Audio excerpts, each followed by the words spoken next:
স্থানীয় সরকার আদৌ আন্তরিক কিনা সন্দেহ মির্জা ফখরুলের। কুয়েটে রাজনীতি করলেই বহিষ্কার, শিক্ষার্থীদের ওপর হামলায় কর্তৃপক্ষের মামলা। মাফিয়া থাবায় ঝুঁকিপূর্ণ ব্যাংক নিয়ে কাজ করছে বিশ্বখ্যাত 3 অডিট ফার্ম, শনাক্ত হবে লুটেরা চক্র।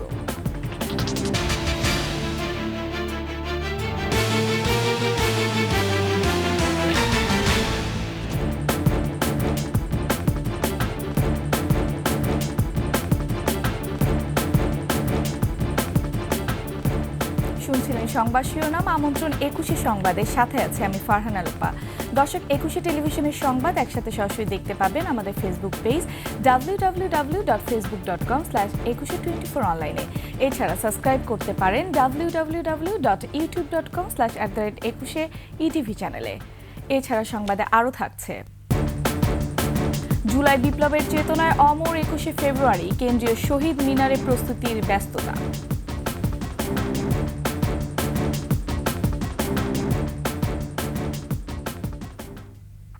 ক্ষমা চেয়ে স্থানীয় নির্বাচনে আওয়ামী লীগের অংশ নেওয়ার সুযোগ আছে, উপদেষ্টা আসিফ মাহমুদের এমন বক্তব্যের কড়া সমালোচনা করলেন বিএনপি মহাসচিব মির্জা ফখরুল ইসলাম আলমগীর। নিজেদের স্বার্থে অন্তর্বর্তী সরকার ফ্যাসিস্টদের পুনর্বাসন করতে চায় কিনা এমন প্রশ্নও তুললেন বিএনপি মহাসচিব। বলেছেন, আবারও কেউ 1-11 কথা চিন্তা করলে তার ফল ভালো হবে না। মাহিলা ইসলামের রিপোর্ট। ঢাকা মহানগরীর মধ্যে সদস্য ফর্ম বিতরণ, সদস্য নবায়ন ও গণ অভ্যুত্থান পরবর্তী বাংলাদেশে নতুন ধারার ছাত্র রাজনীতি বিষয়ে এই আলোচনা সভা। সভায় অংশ নিয়ে ঢাকা মহানগর ও কেন্দ্রীয় ছাত্রদল নেতারা বলেন, ছাত্রদলের রাজনৈতিক কার্যক্রম বাধাগ্রস্ত করতে চলছে নানা ষড়যন্ত্র। বৈষম্য বাহিনীর নামধারী কোনো বাহিনী কিংবা সাধারণ ছাত্রছাত্রীদের নাম ধারণ করে তাদেরকে ব্ল্যাকমেইল করে আমাদের কর্মকাণ্ডকে যাতে ব্যাহত করতে না পারে। আমাদের এই সাধারণ শিক্ষার্থীদের মতামত নিয়ে ছাত্রদলের পথ চলে তারা বিঘ্ন ঘটানোর জন্য গভীর ষড়যন্ত্রে লিপ্ত রয়েছে। এ সময় বিএনপি মহাসচিব বলেন, ষড়যন্ত্রের মাধ্যমে আবারও কেউ 1-11 কথা চিন্তা করলে তা মেনে নেবে না জনগণ। গণতন্ত্রকে বিসর্জন দিয়ে আবার সেই একদলীয় শাসন বা ফ্যাসিস্ট সরকারের দিকে যেতে চান, তারা কখনোই জনগণ মেনে নেবে না। স্থানীয় সরকার উপদেষ্টার বক্তব্যের কঠোর সমালোচনা করে বিএনপি মহাসচিব বলেন, নিজেদের স্বার্থে এসব কৌশল অবলম্বন করছে তারা। যদি কেউ মাপ চেয়ে নির্বাচনে অংশ নিতে চায়, তাহলে তারা অংশ নিতে পারবে। এটা কি আপনারা মেনে নেবেন? তারা সরকারের থেকে তাদের দল গোছানোর জন্য তারা বিভিন্ন রকম কৌশল নিচ্ছেন। সেই কৌশল নিলে আমরা তা হতে দেব না। চলমান পরিস্থিতিতে সবাইকে ঐক্যবদ্ধ থেকে সব ষড়যন্ত্র মোকাবেলা করার আহ্বান জানান বিএনপি মহাসচিব। পড়াশোনা করে আমরা বলবো যে ফ্যাসিস্ট কারা আর আমরা গণতান্ত্রিক কারা। মাহিলা ইসলাম, 21 টেলিভিশন, ঢাকা। এদিকে বুধবার আদমজী ক্যান্টনমেন্ট কলেজে এক অনুষ্ঠানে সাংবাদিকদের প্রশ্ন উত্তরে যুব ও ক্রীড়া উপদেষ্টা আসিফ মাহমুদ সজীব ভুঁইয়া বলেছেন, জুলাই অভ্যুত্থানে আওয়ামী লীগ সরকার যে গণহত্যা চালিয়েছে সেজন্য দলটিকে শুধু নিষিদ্ধ নয়, নিশ্চিহ্ন করতে হবে। আগামীর বাংলাদেশে কখনোই ফ্যাসিবাদের সময়ে যেই ইভিল প্র্যাকটিসগুলো ছিল, ক্যাম্পাসে ছাত্রদের উপর নিপীড়ন, নির্যাতন, গেস্টরুম, গণরুমের মতো যেই বিষয়গুলো ছিল, ছাত্র রাজনীতির যেই নেতিবাচক দিকগুলো ছিল, সেগুলো আর কখনোই ফিরে না আসুক। আমরা শুধু নিষিদ্ধ না, আমরা মনে করি যে এই ধরনের একটি ফ্যাসিবাদী দল যারা নাজিদের মতো গণহত্যা চালিয়েছে, তাদের বাংলাদেশ থেকে নির্মূল করা। খুলনা প্রকৌশল ও প্রযুক্তি বিশ্ববিদ্যালয় কুয়েটে ভিসির পদত্যাগ সহ 6 দফা দাবিতে একাডেমিক ও প্রশাসনিক ভবনে তালা দিয়েছে শিক্ষার্থীরা। এর আগে সিন্ডিকেট সভায় কুয়েটের সব ধরনের রাজনৈতিক কর্মকাণ্ড বন্ধের সিদ্ধান্ত হয়। শিক্ষার্থীদের ওপর হামলায় জড়িতদের খুঁজতে কমিটি হয়েছে, মামলাও করেছে বিশ্ববিদ্যালয় প্রশাসন। এদিকে 28 ফেব্রুয়ারি পর্যন্ত বন্ধ থাকবে ক্লাস, পরীক্ষা। খুলনা বিভাগীয় প্রতিনিধি মহেন্দ্রনাথ সেনের তথ্যচিত্রে ডেস্ক রিপোর্ট। খুলনা প্রকৌশল ও প্রযুক্তি বিশ্ববিদ্যালয়ের শিক্ষার্থীদের ওপর হামলার ঘটনায় ব্যর্থতার দায় স্বীকার এবং নিঃশর্ত ক্ষমা চেয়ে উপাচার্যের পদত্যাগ সহ 6 দাবিতে দেয়া আলটিমেটাম শেষে একাডেমিক ও প্রশাসনিক ভবনে তালা দেয় শিক্ষার্থীরা। বিকেলে ভিসি ও প্রো-ভিসি এবং ছাত্র বিষয়ক পরিচালককে বর্জনসহ সরকারের উচ্চ মহলে শিক্ষার্থীদের স্মারকলিপি পৌঁছে দেওয়ার সিদ্ধান্ত নেয় শিক্ষার্থীরা। তারা জানান নতুন ভিসি আসলেই আবার ক্লাস শুরু হবে। এছাড়া হল ত্যাগ না করার সিদ্ধান্ত নেয় শিক্ষার্থীরা। এখন যেহেতু তারা আমাদের দাবি দাবা মানতে পারে নাই, তাদেরকে আমাদের এখানে অবরুদ্ধ করে রাখার কোনো মানে নাই, তারা তাদের মতো চলে যেতে পারে, তারা তাদের মতো যেটা খুশি সেটাই করতে পারে। হামলার ঘটনার সঙ্গে ছাত্রদল জড়িত নয় বলে দাবি করে খুলনা প্রেস ক্লাবে সংবাদ সম্মেলন করেছে সংগঠনটি। সংবাদ সম্মেলন থেকে ওই ঘটনার সঙ্গে জড়িত সবার শাস্তি দাবি করা হয়। শিবির ও ছাত্রলীগ সম্পূর্ণ আইন বহির্ভূত ও অবৈধ উপায়ে ক্যাম্পাস সমূহে সাধারণ শিক্ষার্থীর ভেষ ধরে গণতান্ত্রিক ছাত্র রাজনীতি নিষিদ্ধ করার দাবি করে ক্যাম্পাস সমূহে নিজেদের অঘোষিত দখলদারিত্ব জারি রাখার জন্য উঠে পড়ে লেগেছে। দুপুরে হামলায় জড়িত শিক্ষার্থীদের বহিষ্কার, বহিরাগতদের বিরুদ্ধে মামলা, আহতদের চিকিৎসার ব্যয়ভার বহন ও শিক্ষার্থীদের নিরাপত্তা নিশ্চিতে সিন্ডিকেট সভায় সিদ্ধান্ত হয়। এছাড়া বিশ্ববিদ্যালয়ের রাজনীতি নিষিদ্ধ এবং একাডেমিক কার্যক্রম 28 ফেব্রুয়ারি পর্যন্ত স্থগিত করা হয়। ক্যাম্পাস ছাড়ার সময় প্রো-ভিসি জানান লেজুর ভিত্তিক রাজনীতির বিষয়ে প্রশাসন ব্যবস্থা নেবে। ক্যাম্পাসে আমাদের এটা একেবারেই সিদ্ধান্ত আগে থেকে নেওয়া, আমরা নতুন করে ওই সিদ্ধান্ত আর নেইনি। আমরা ওর সাথে একটু জুড়ে দিয়েছি যে আমাদের লেজুর ভিত্তিক যে রাজনীতি নিষিদ্ধ করা আছে, এখন যদি কোনো শিক্ষক কর্মকর্তা কর্মচারী ছাত্রছাত্রী জড়িত থাকে তাহলে তাকে একদম যে আইন আছে বিধি অনুযায়ী তাদেরকে সর্বোচ্চ শাস্তি নিশ্চিত করা হবে। অপ্রীতিকর পরিস্থিতি এড়াতে ক্যাম্পাস ও আশেপাশের এলাকায় সতর্ক অবস্থানে আছে যৌথ বাহিনী। ইউসুফ হাসান নাইম, 21 টেলিভিশন। এদিকে কুয়েটে সহিংসতার জন্য বৈষম্য বিরোধী ছাত্র আন্দোলন ও ছাত্র শিবিরকে দায়ী করল ছাত্রদল। ছাত্র রাজনীতি নিষিদ্ধের কথা বলে তারা গোপনে রাজনীতি চালিয়ে ক্যাম্পাস দখলে রাখার চক্রান্তে নেমেছে বলে অভিযোগ করেছে ছাত্রদল। আরও জানাচ্ছেন মেহেদী হাসান। ছাত্রদলের লিফলেট বিতরণের বিপরীতে ক্যাম্পাসে ছাত্র রাজনীতি নিষিদ্ধের দাবিতে বৈষম্য বিরোধী ছাত্র আন্দোলনের মিছিলকে কেন্দ্র করে মঙ্গলবার খুলনা প্রকৌশল ও প্রযুক্তি বিশ্ববিদ্যালয়ে দফায় দফায় সংঘর্ষ হয়। বুধবার বিকেলে ঢাকা বিশ্ববিদ্যালয়ের টিএসসিতে সংবাদ সম্মেলন করে কেন্দ্রীয় ছাত্রদল। দাবি করা হয় বৈষম্য বিরোধী ছাত্র আন্দোলনের মিছিল থেকেই প্রথমে হামলা হয়।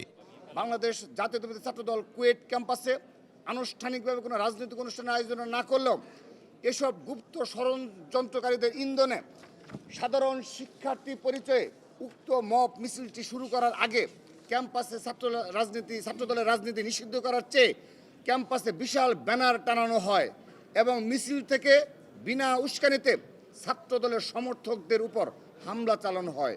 বৈষম্য বিরোধী ছাত্রদলের যে আহ্বায়ক, আমরা তাকে শিবিরের নেতা হিসেবেই জানি এবং ক্যাম্পাসেও গতকাল যারা হামলা করেছে তাদের সবাইকে শিবিরের নেতা হিসেবে জানে। ছাত্রদলের দাবি কুয়েটে বৈষম্য বিরোধী ছাত্র আন্দোলনের কমিটি আছে, গোপন কমিটি আছে ছাত্র শিবিরেরও। তাহলে ছাত্রদল কেন রাজনীতি করতে পারবে না?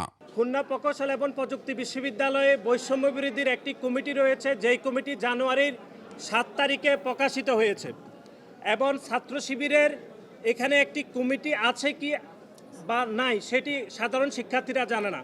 এই শিবির এবং বৈষম্য বিরোধী ছাত্র আন্দোলনের ব্যানারে যদি ছাত্র রাজনীতি কুয়েটের প্রচলিত থাকতে পারে, তো আমার ছাত্র দলের সমর্থকরা যদি একটি সদস্য ফরম নিয়ে থাকে, এটি কি তারা গুরুতর অপরাধ করেছে?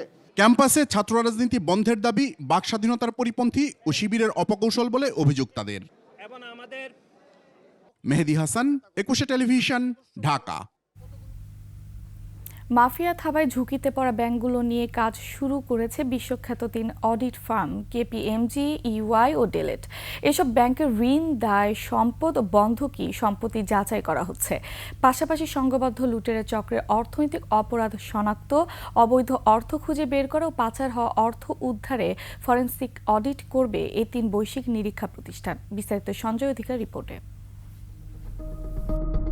হাসিনা সরকারের আমলে দেশের ব্যাংক খাত থেকে পাচার হয়েছে অন্তত 17 বিলিয়ন মার্কিন ডলার। নামে বেনামে এই বিপুল অর্থ ঋণের নামে তুলে নিয়ে পাচার করেছে একটি সংঘবদ্ধ চক্র।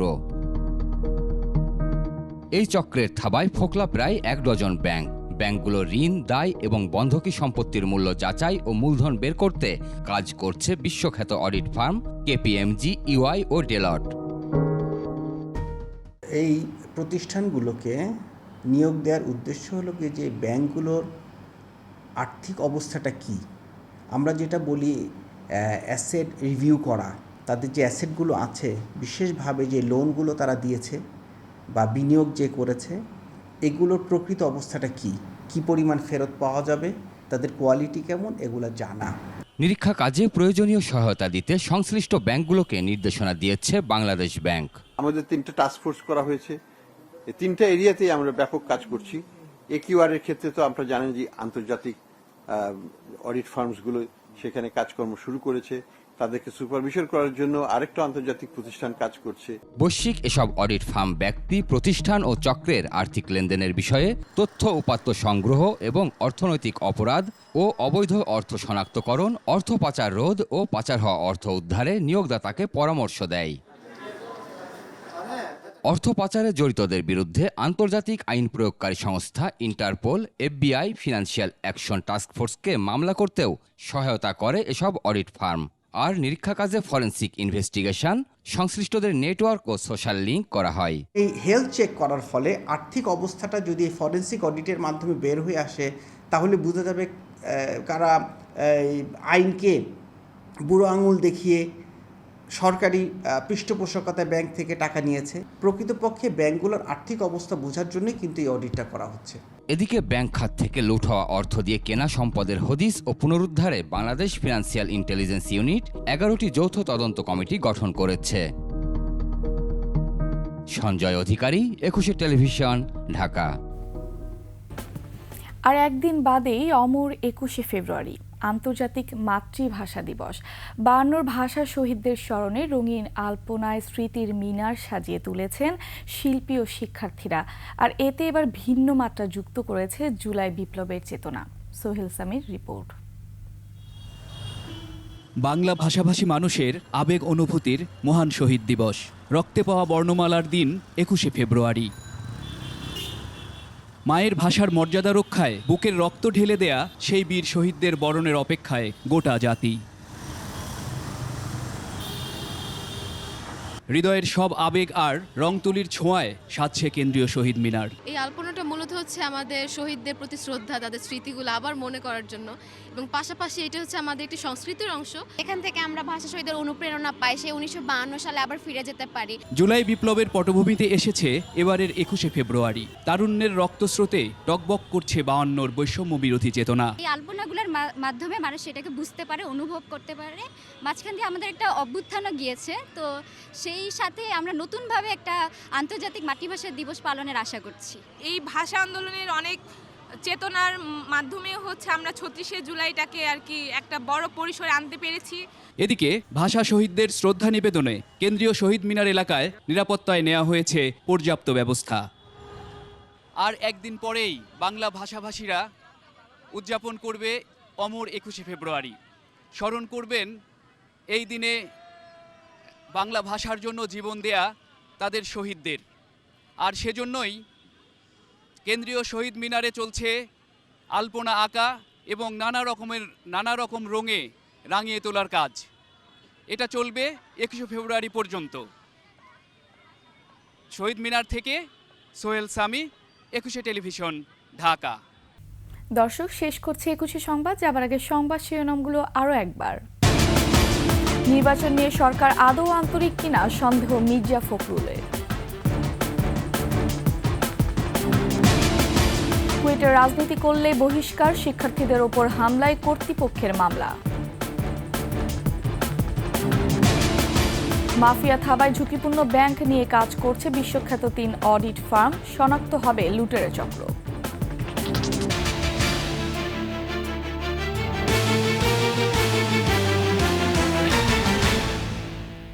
সবশেষ সংবাদ জানতে ডায়াল করুন 2021 নম্বরে, ভিজিট করুন 21-tv.com ওয়েবসাইটে। ফেসবুকে ভিজিট করতে পারেন www.facebook.com/2124 অনলাইনে। এছাড়া সাবস্ক্রাইব করতে পারেন www.youtube.com/21tv চ্যানেলে। এতক্ষণ সঙ্গে থাকার জন্য ধন্যবাদ। পরবর্তী সংবাদ দেখার আমন্ত্রণ রইল। 21-এর সাথেই থাকুন।